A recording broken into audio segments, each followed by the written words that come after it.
Hi everyone, and welcome to another card and coloring video. And today we are celebrating Christmas in July.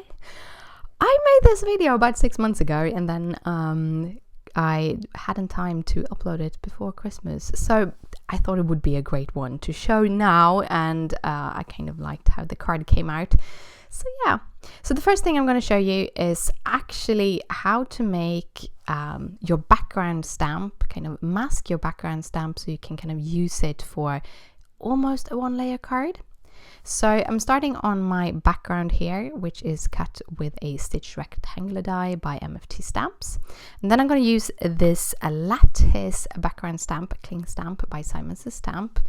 And I'm going to use some Versamark ink because I am going to heat emboss my background.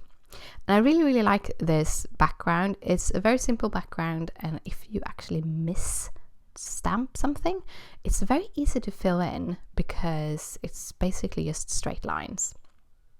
So I start off by using my Versamark sticky ink, which is perfect for embossing, and I used my emboss powder tool to remove static and fats and everything that you can have gotten on the card.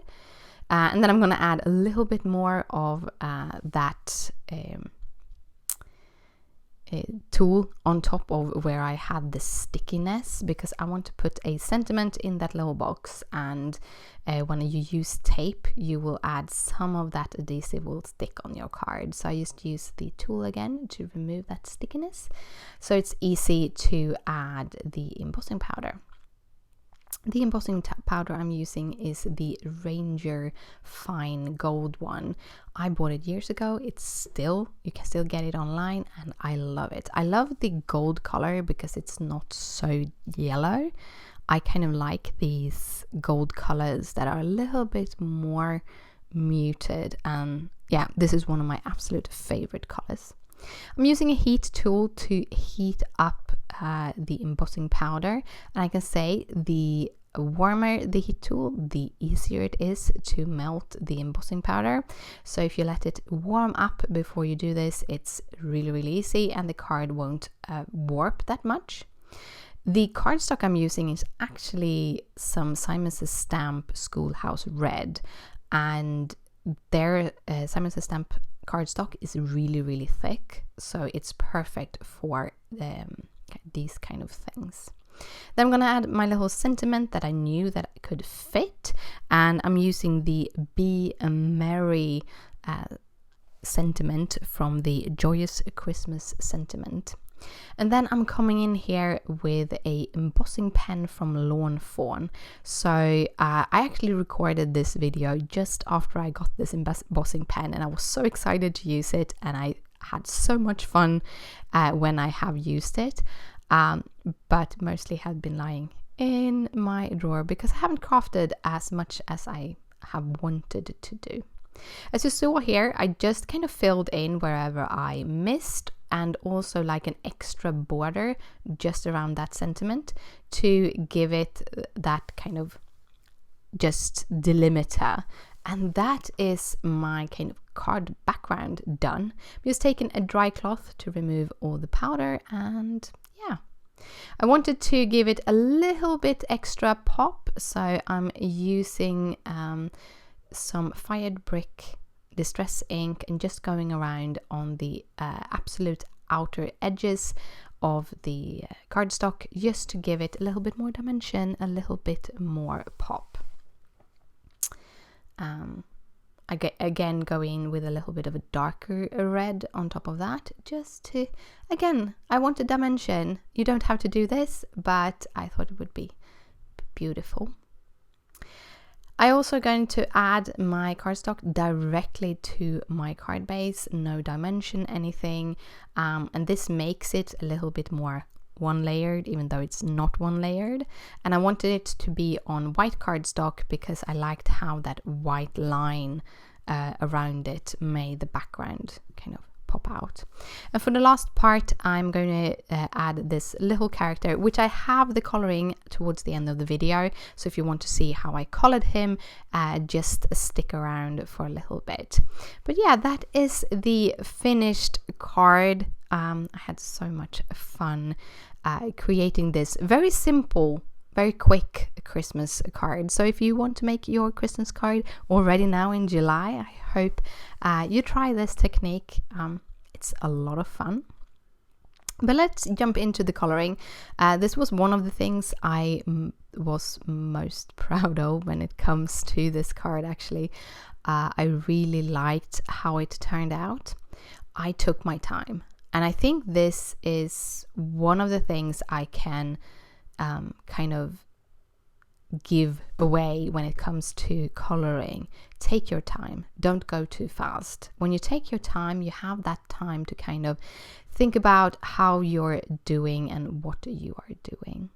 So the first thing I did was to kind of add my lightest skin color to just make a delimiter where I wanted the cheeks go.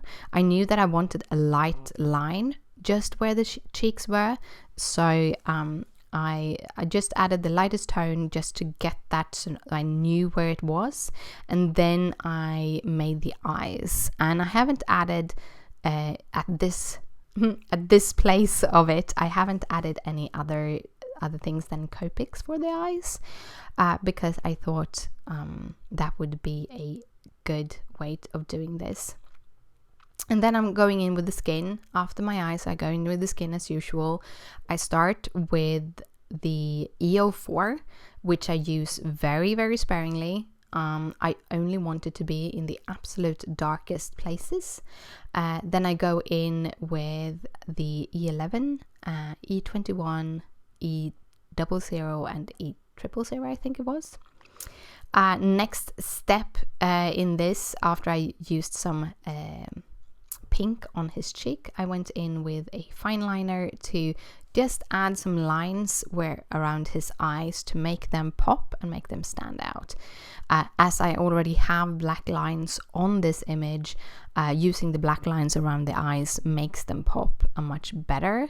If I had gone with a no line coloring, which you know I like doing, I would have used a colored pencil, most likely a colored pencil in a brown tone, if it was brown colors that I was working with towards the skin. But yeah, now we're doing the kind of hairs on him, and this again, I really loved how this came out, and it was super simple, just doing some flicking lines to kind of just follow how the stamp have made it. And I'm using the warm grays to do that.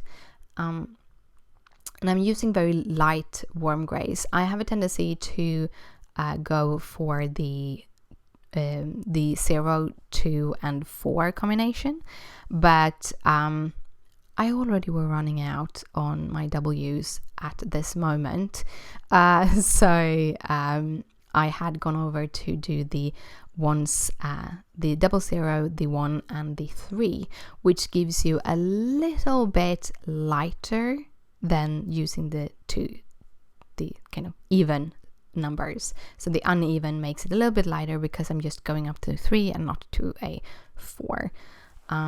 For his kind of puffy things, I wanted to kind of just enhance every little circular thing.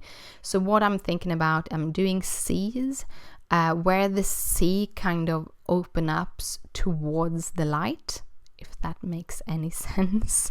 But yeah, and then just kind of building that up. So going with the light, the more towards the light source, the more lighter colors I was using. I am going to publish this whole coloring as a real-time coloring where I do a voiceover. So if you are interested to have more details about this coloring, I will link that video in the description down below, and hopefully in a little bit card up in the corner if that is something you are interested in.